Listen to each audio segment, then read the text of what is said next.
Good morning, everyone. We're going to go through everything you want to know about lawn care, and some you probably don't, but just so I'm not plagiarizing, much of this information comes from a presentation I attended by Dr. Joey Young from Texas Tech University, so give him credit. We're going to go over the types of grass that you might find in this area. Common Bermuda grass, which a lot of you may have. It's established from seed. It's also, we have hybrids that don't have viable seeds. That's like your Tiff Bermudas. They have several different ones of those, numbered ones, and then there's a new Tiff Tough that's a very low mat. Advantages for Bermuda is its very aggressive growth. It goes by rhizome and stolon. If you don't know what those are, a rhizome grows underneath the ground and will pop up wherever it wants to. And the stolons crawl along the top of the ground and put down roots. So Bermuda grows by both those methods. It's heat and drought tolerant. It's fairly traffic tolerant. It has very good recuperative powers. It'll perk back up. And it can be mown lower. Okay, the disadvantages are limited shade tolerance, poor cold tolerance. It doesn't like too cold a weather. And the advantage is also a disadvantage, the aggressive growth. And it goes dormant in winter.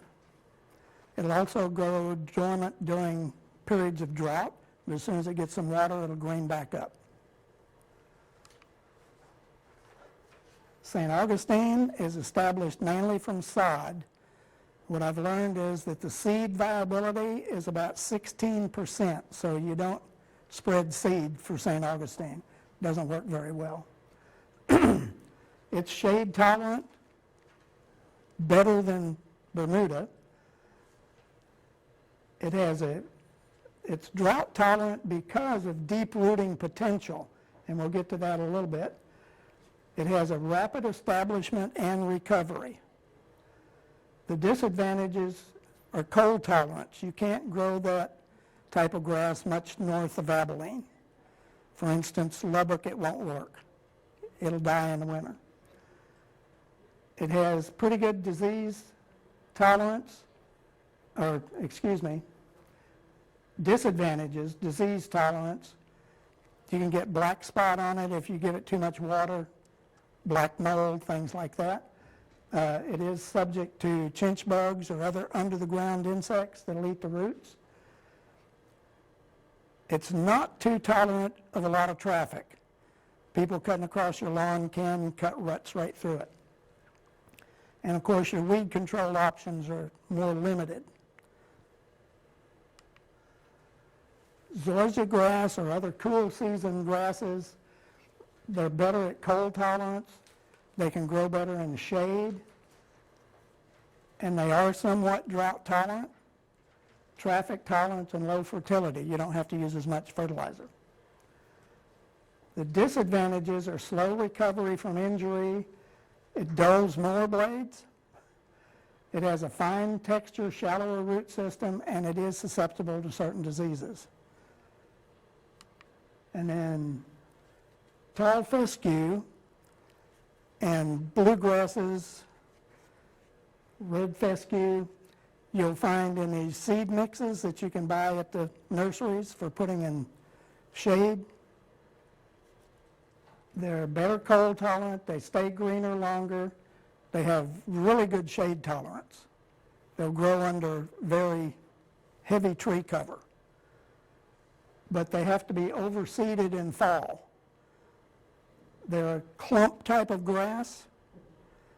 So, like I say, in the fall, you'll throw out a bunch of seed to help fill in any bare areas. They're not an aggressive spreader because they stay in those clumps. The disadvantages is poor heat tolerance. They don't like a lot of heat, and they're not very good in the direct sunlight here in West Texas. It says it requires more water, but I find that it just requires water more often. and they have poor traffic tolerance, and like I said, they are a clumpy grass. Then the last one we're going to cover is buffalo grass, and that's like a prairie grass. It's the only native grass to the United States. It's a dioecious plant, male and female flowers on the same plant. The advantages are very little irrigation required, fast green up with rainfall, minimal maintenance, moderate traffic tolerance, and good cold tolerance. The disadvantages, it's difficult to establish by seed, has a dull green color, doesn't respond well to high maintenance. In other words, it likes you to leave it alone. Doesn't need a lot of mowing. It grows at a low height anyway. And it doesn't have a very good herbicide tolerance. So, getting back to the irrigation, this is very important. Soil dries from the top down, obviously. The roots grow deeper to follow the water. So, you should water deeply and infrequently. For St. Augustine grass in this area, 1 inch of water once a week is all that's required. It will survive drought conditions with that little water. In my personal instance, I have an irrigation system. It's set to water at stage 3 watering restrictions, 1 day a week. I put down the 1 inch, and that's all it gets. Even when we have plenty of water, that's all I give it, and it's fine that way. St. Augustine and Bermuda, as I said, 1 inch once a week. They both will survive drought. The grass still needs water when it goes dormant in winter. I forgot about that one winter, and I turned the system off, and I lost a bit of grass because it dried out. We didn't have much rainfall. So luckily, my system has a seasonal adjustment, so I can cut it down to 50% during the winter. It gets half the water, but it keeps the grass alive. Not green, it's nice and dormant and ugly, but it's staying alive. More frequent watering inhibits root growth and makes the grass less healthy overall. That's kind of cut off there a little bit. So along with watering 1 inch once a week, you want to make sure your lawnmower is raised to its highest level. Most of them will go up to 4.5 inches. That's what you want to cut most turf grasses. St. Augustine especially loves 4.5 inch height, 1 inch of water once a week, and it'll put down roots easily a foot deep. And that helps it survive through drought conditions. Bermuda grass you can cut a little bit shorter. They recommend 2.5 to 3.5 inches, depending on the type of Bermuda. Some of the Tiff Bermudas you can cut really low, like they do on golf greens. But by allowing the grass to grow high, it becomes less dense and it's easier to mow.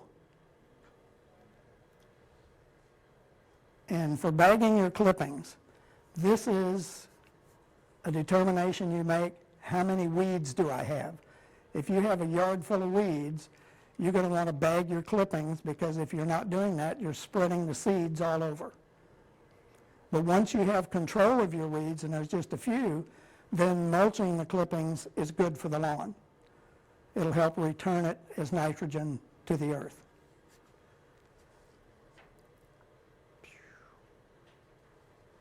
Okay, we got that one. Now, here's the big suggestion. Before you worry about fertilizing your lawn, you need to get one of these soil sample test kits. We've got bags back there, and the test is about $12, I believe. You'll take that, follow the directions on it. In my case, it was taking 3 core samples around the lawn. You let that dry, break it up, put it in a bag. You mark on there whether this is lawn or garden area, whatever you're going to grow there. Goes down to Texas A&M. They test it in the lab, and they can tell you what type of fertilization you need. In my case, in this red clay soil, it locks up the potassium and the phosphorus, so there's so much in the soil you don't need to add any. All my lawn needs is nitrogen. But this first, do this first, and then you know what to put on your lawn.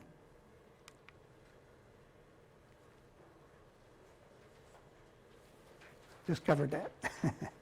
St. Augustine and Bermuda grass require 2 to 4 pounds of nitrogen per year. You should mow twice because the lawn needs it before you put down fertilizer. That doesn't count the time you mow the lawn to cut off the dead growth that we call scalping, which don't lower the mower down to where it cuts the dirt. You only want to cut it about a 2-inch height to cut the old dead growth off. That one's not counted in this. When the grass greens up and is tall that you have to mow it twice, then you'd start fertilizing. They recommend April through September. If you're on a high maintenance schedule, you're going to take a portion of your fertilizer and do some in April, some in May, some in June, like that. If you don't want to do a high maintenance schedule, you just want to do it once, then we're going to go with the 2 to 4 pounds in the spring, in April, and then another one probably in September. So to figure out how much fertilizer you need, if you have a 20-pound bag of 2100, and the first number is nitrogen, second's phosphorus, the third is potassium. And remember, in my case, I don't need potassium or phosphorus. So we're going to multiply the 20 pounds times 0.21, because the 21 is a percentage of the bag that is nitrogen. And that equals 4.2 pounds of nitrogen in that 20-pound bag. At a rate of 2 pounds per 1,000 square feet, this bag would cover 2,000 square feet. If you're putting it down at a rate of 4 pounds, it'll cover 1,000 square feet. So that's how you figure how many pounds of nitrogen you need on your lawn, how big a bag you need to attain that. And if the math's a little too much for you, there are instructions on the bag. Or you can look it up online.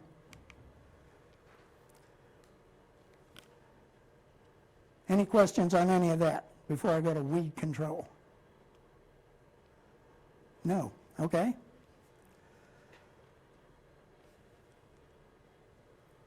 This is post-emergent weed control. That means after the weeds have already started growing,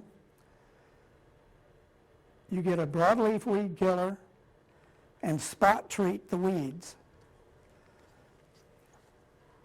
If you have a St. Augustine lawn, I do not recommend an overall treatment, because broadleaf weed killers do stress out St. Augustine grass. It is a broadleaf grass.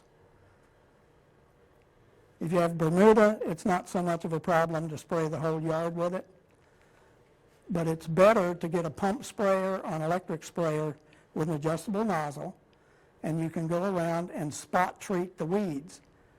That way you're not getting it on all the surrounding grass and stressing the grass out.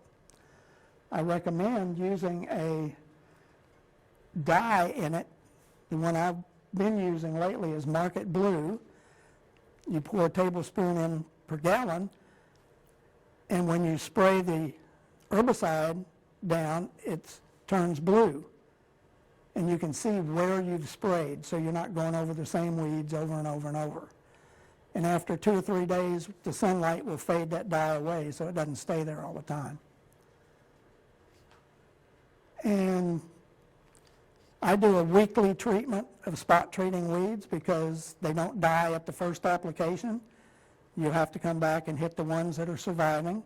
And over time, you'll knock the weeds down to a really manageable level.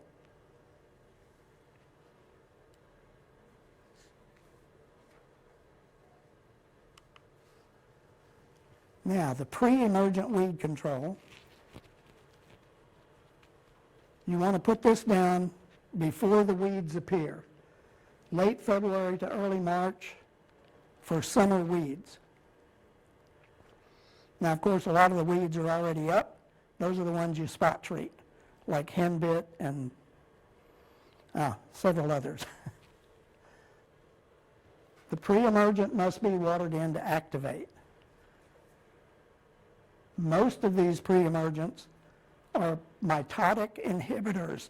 Pardon my voice. They actually inhibit cell division.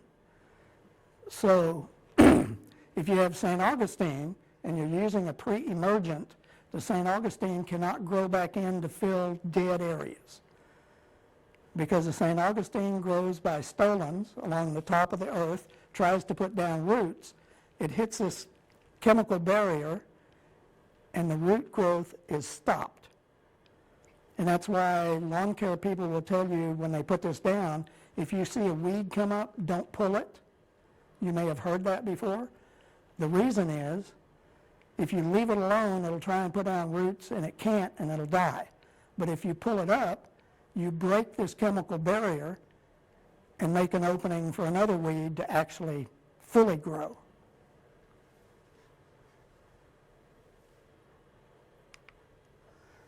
This is what the roots look like on St. Augustine that tried to go into a pre-emergent barrier.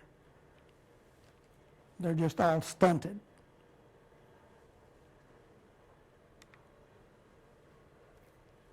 Aeration is good for a lawn, and there are two types of them. There's spike and core. What aeration does is allows water, air, and fertilizer to more easily get to the roots of the lawn. In this area, the core is better on the clay soil, but if you have a core aerator, you want to make sure that you're doing it maybe 2 days after you've watered, because as you know, clay in this area, when it's wet, is like gumbo, and when it's dry, it's like brick. So you want to catch it a couple of days after watering when it's nice and soft, and the core machine will work relatively easy. Aeration should be done once a season if you have a high traffic lawn, because the traffic on the lawn compacts the soil. This helps loosen it up. There's some discussion of, can you aerate too often? And some people say, no, you can't. But you'd have to decide how your lawn looks if you're aerating over and over and over. And someone asked last session, what do you do with the cores? Well, in my case, I left them on the lawn. After watering in, they melt back into the soil. But if you don't like the way that looks, you can always rake them up and throw them in your compost. Assuming you're composting. I'm like, Bermuda grass into the compost pile. No. Well, no, not that. Well, you might have a little weed control there, wouldn't you?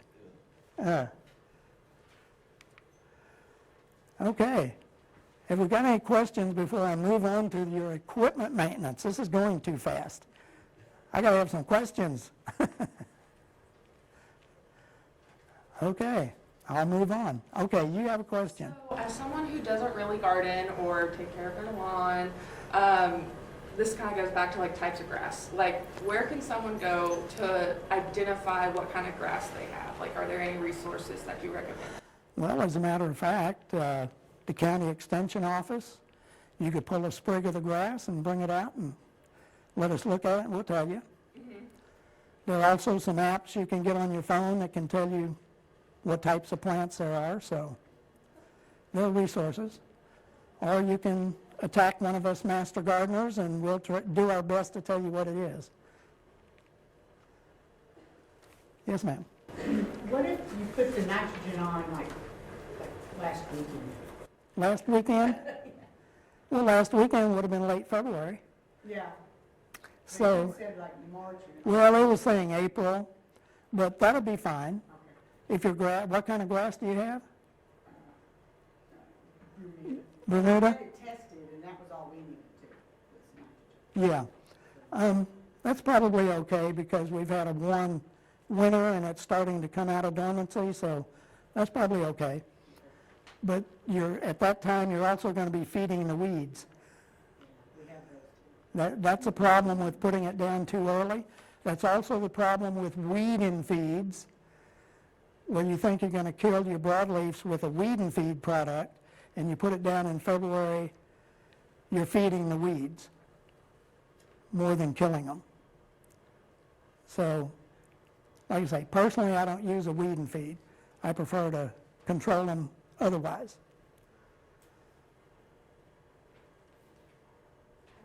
Okay, another So question. what is aeration? So like you're talking about that you're trying to get to the roots and everything like that. Are there tools that you like use? Well, the one I used, I would go to the rental place, and they have this machine, heavy little machine, with spikes and an engine, and it goes along and pokes holes and pulls plugs out of the ground about this deep. And then right after you do that, you go fertilize, and then you irrigate, and it gets it right down to the roots. But it also helps loosen up the soil, because after you've walked on the soil or run your machinery across the soil, you've compacted the soil, and it needs to be loosened up. So that's what aeration is for. You'll see some really silly things, like they've made shoes with little spikes on them to walk around your yard. That might help if you have a different type of soil, but if you're in this clay soil, you're either going to get stuck in it when it's gumbo, or it's going to be like walking on bricks if it's dry. So those may or may not help you very much. Okay, does anybody have electric lawn equipment? John does. Okay, so the basic thing about electric lawn equipment is keep the blades sharp. Keep the mower's deck clean underneath so it doesn't rust out. Of course, keep your batteries charged, ready for when you want to use them. But they are relatively maintenance-free. But again, do keep the blade sharp. I've read recommendations where it says sharpen it at first of the season. I usually have to do mine maybe 3 times a growing season, because I want to keep it nice and sharp so it's not beating the grass to death, it's actually cutting it. Okay, so if we're talking about gasoline powered, this is whether it's a 2-stroke or a 4-stroke, you want to make sure your engine fins are clear of debris. You don't want them clogged up with grass or leaves. It'll cause the engine to overheat. You want to make sure your air filter is clean so the engine can breathe properly. And in my case, I've lost 2 recoil starters over the years, so check your recoil starter. They're not that expensive, they're easy to change. Makes it a lot easier starting the engine when it's working right. On all your 4-stroke cycle engines, be sure to check the oil level. Don't over or underfill it. Overfilling is just as bad as underfilling. You can cause damage to the engine. And once a year, you should change the oil, once a season. I usually do that at the end of the season, but if I skip that one, do it before you start the next season so you have good, clean oil. And so on 2-cycle engines, make sure you have your oil mix correct. And then for mowers, again, keep the blade sharpened, clean under the deck. Also check riding mowers for the belts. Make sure they're good. A good belt, not fraying. Make sure they're good and tight, or to specifications. It's not good if you're out in a big lawn area with a riding mower and you throw a belt.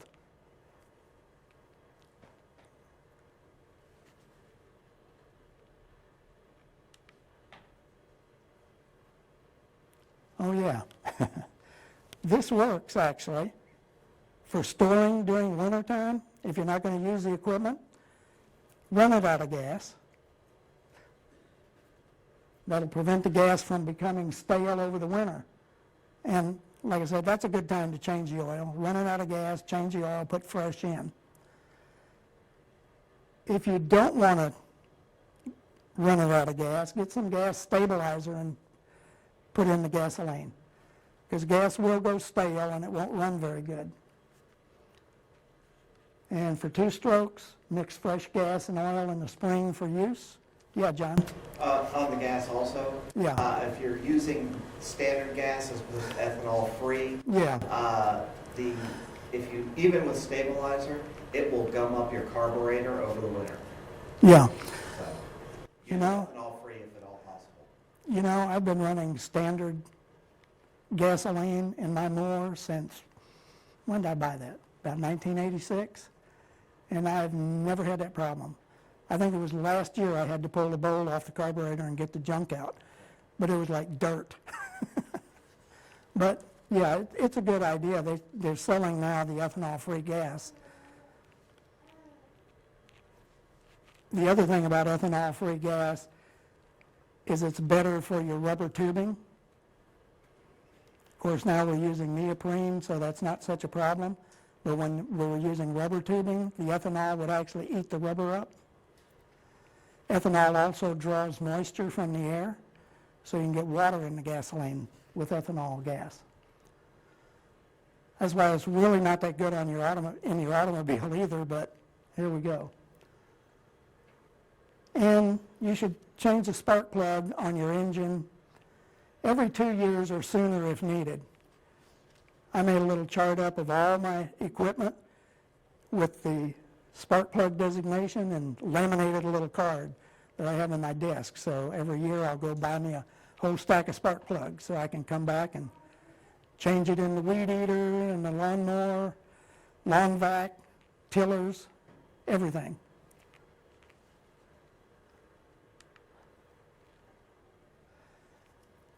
And then, John made a good suggestion at one of our briefings for keeping your hand tools clean and lubed so they don't rust away.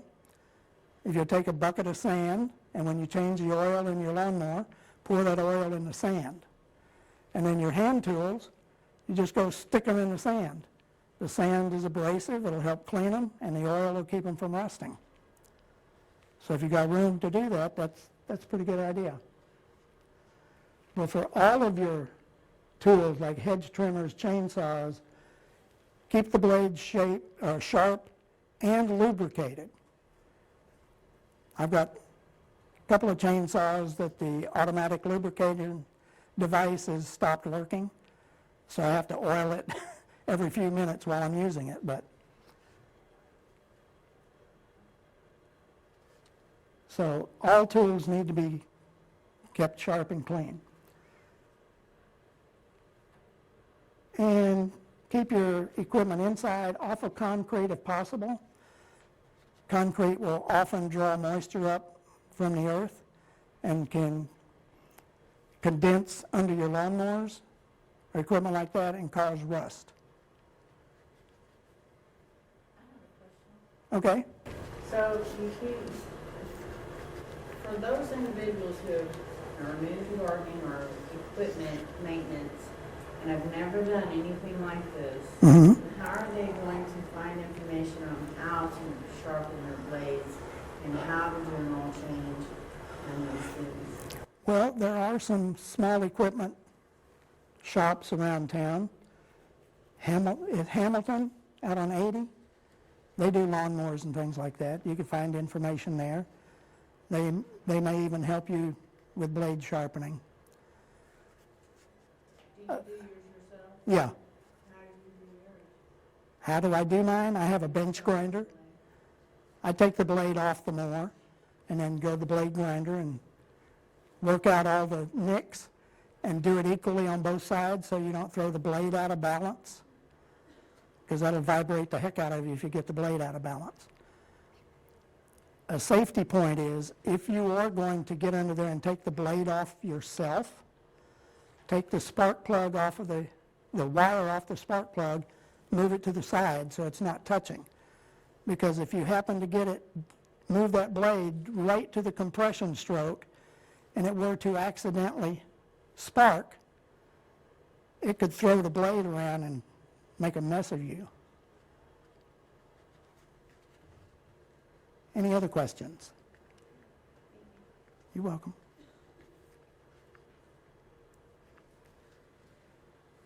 I think that's the last slide we had.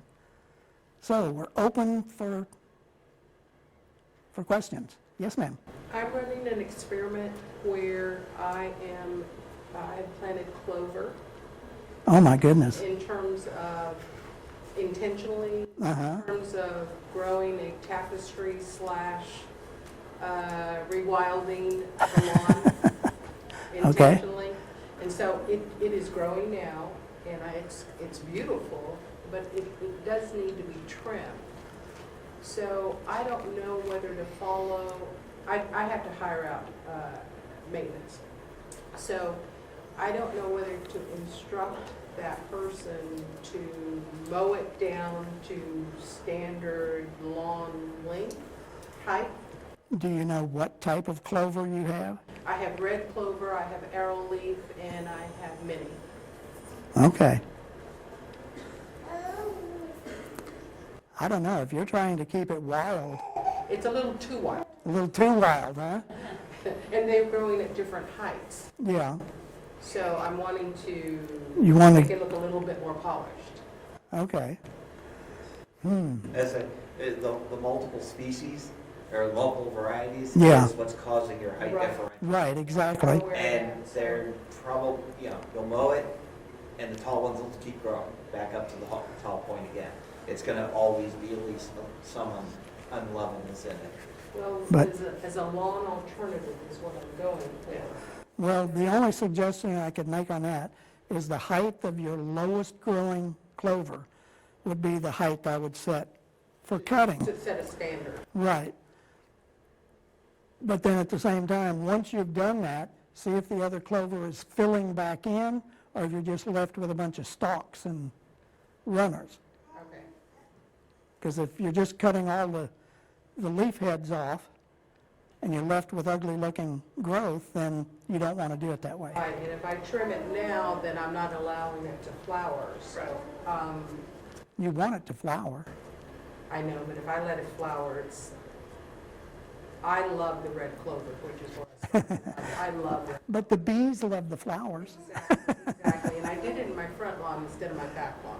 So, okay, I'll just ask him to tidy it up a little bit. There you go. See if it And- can, because I would like it to flower. The And- clover won't come And back. depending on how you have it landscaped around your home, you may want it to have a terraced look, the 3 different levels. Okay. Do you have them divided, or are they just growing all together? Oh, okay. Okay, It's an experiment. yeah, I see. Yeah, along with some other low-growing ground covers, Okay, with creating a tapestry, such as? such as the pink primrose, the Oh. evening the showy primrose. Okay. And alyssums, and right now I can't think of the other. Okay, a good variety. Yeah, a variety. Well, that's nice. Thank you. So I've heard of the term rewilding. It's kind of common. That's what you're doing. Is that something? Well, obviously it's sustainable. It's happening for you. Yeah. But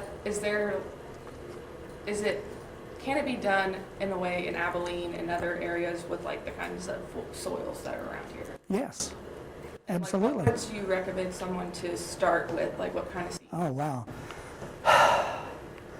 Got any suggestions, John? I would check out our videos on wildflower gardening and on our YouTube channel, because we've got she goes through about 45 minutes of discussion on various varieties that would work in our area.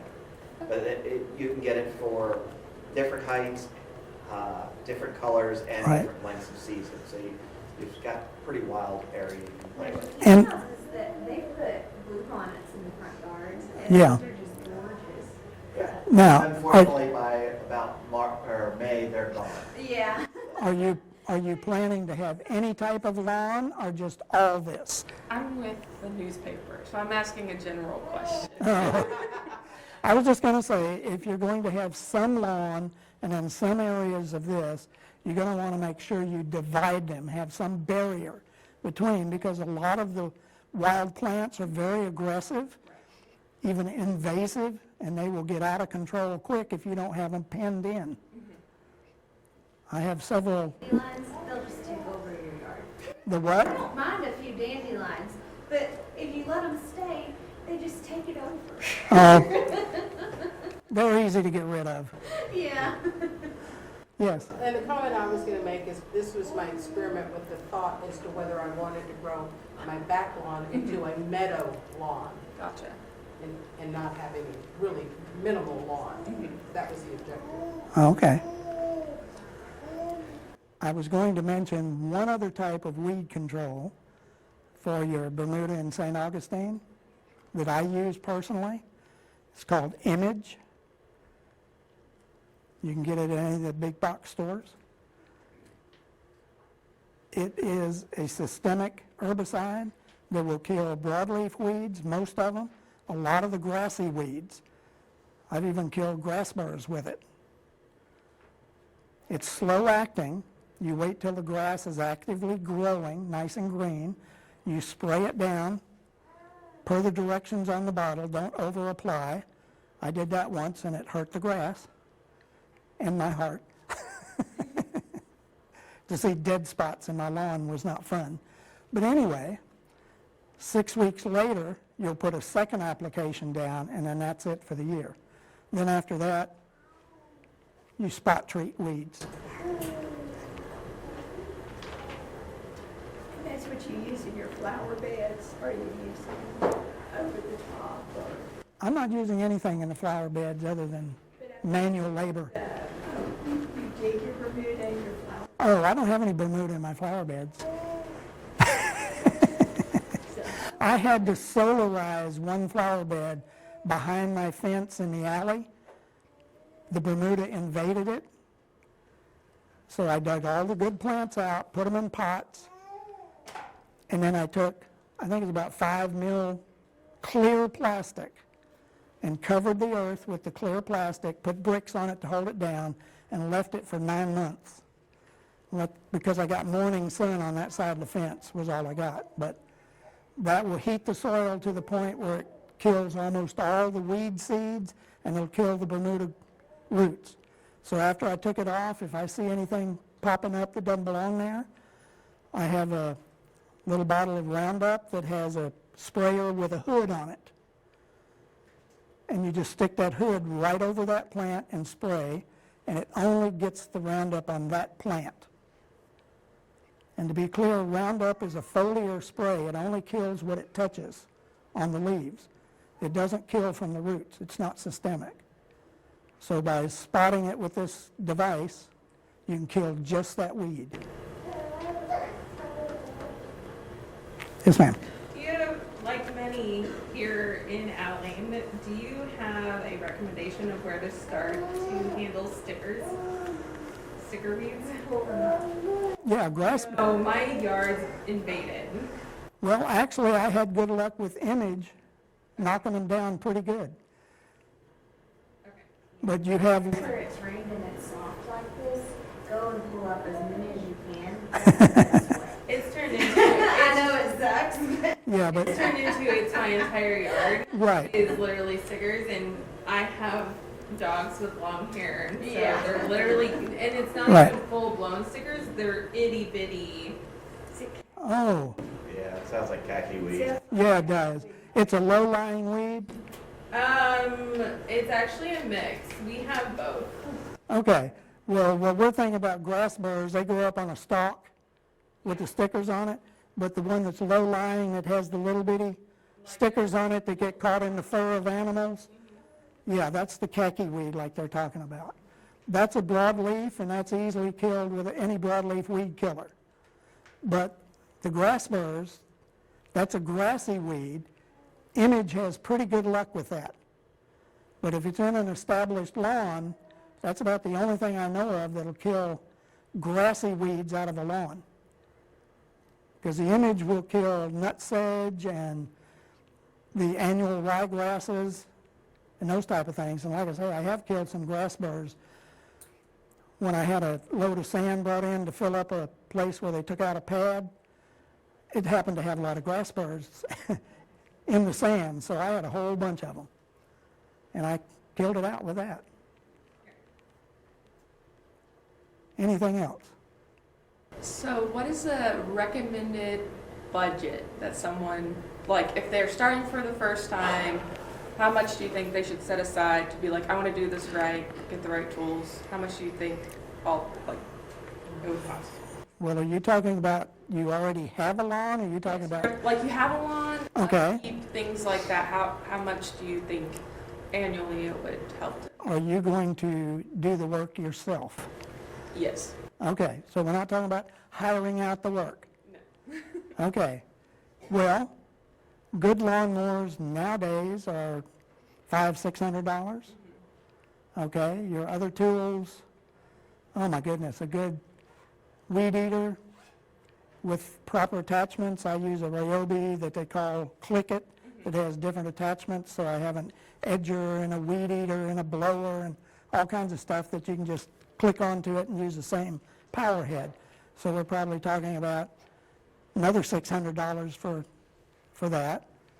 For normal upkeep, gasoline and oil and spark plugs and things, you know how high gas is, but we're talking about, for a good-sized lawn, you're using about a quart of gasoline.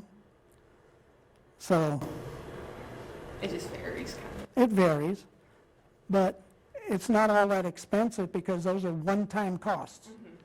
You buy it, you've got it, you maintain it. My lawnmower I bought from Sears, so it's been a while. It's got a Honda engine, so it's extremely reliable. But gosh, I bought that probably around, I'm thinking 86 or 87, and it's still going strong. I've replaced a couple of wheels and a couple of recoil starters and, of course, air filters. But that's a one-time cost. You amortize over 35 years. It's not that much. You know, so, of course, the edger needs new blades. They're about $6 or $7 for a pack of 3. That may be higher now, but, you know, so it's not all that expensive after the initial buy-in. If you're using electric tools, we also recommend that you stick with the same brand because then you've got batteries that are interchangeable. Right, And whereas if you get different brands, then exactly. one unless you get a second one to go. Right, if you stay with the same brand and then buy you a couple of extra batteries and a charger, extra charger, so you can keep them all charged, so anytime you feel like getting out and do something, the battery's there for you, it's ready to go. Oh, what was that question? Or was that a comment? Any other questions? And you mentioned sharpening tools. Yes, You can, go back for years. If you don't have a grinder, you'll get files and make several yeah, passes and do that. And even for pruners, they make the little small ones that you can get, and that way you can keep your I even small tools. I even bought a little tool that has a stone on it and a heavy plastic guide for your lawnmower blade. You can put on your electric drill, tilt the lawnmower back, and run that along the blade. That's me. Yeah, When I was growing up, my grandfather, he did everything. So in his little workshop, he had a table with a vise on it. And he would take the blade off and put it on there, and he would use a file. And he would file each blade himself. well, believe me, That was it's a lot easier on a bench grinder, but the other thing is if you're doing it on a bench grinder, you want to do it gently and then move around to the other side. You don't want to heat the metal up too much because it'll lose its temper and get soft, and then the blade's ruined. The bench grinder, you can quickly Yes, get out of limits. you can. And they also sell little float levels for the blades if you're concerned about balancing the blade. The blade center hole, you set it down on this and it'll show you a little bubble level and see if it's in balance. And then you can take a little more off the other side. I don't personally use that because I'm pretty good at holding it like this, put the blade there and see if it tips one way or the other. But it's just another tool you can get if you're so inclined.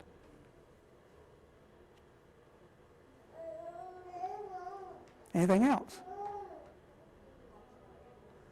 I think we're done then.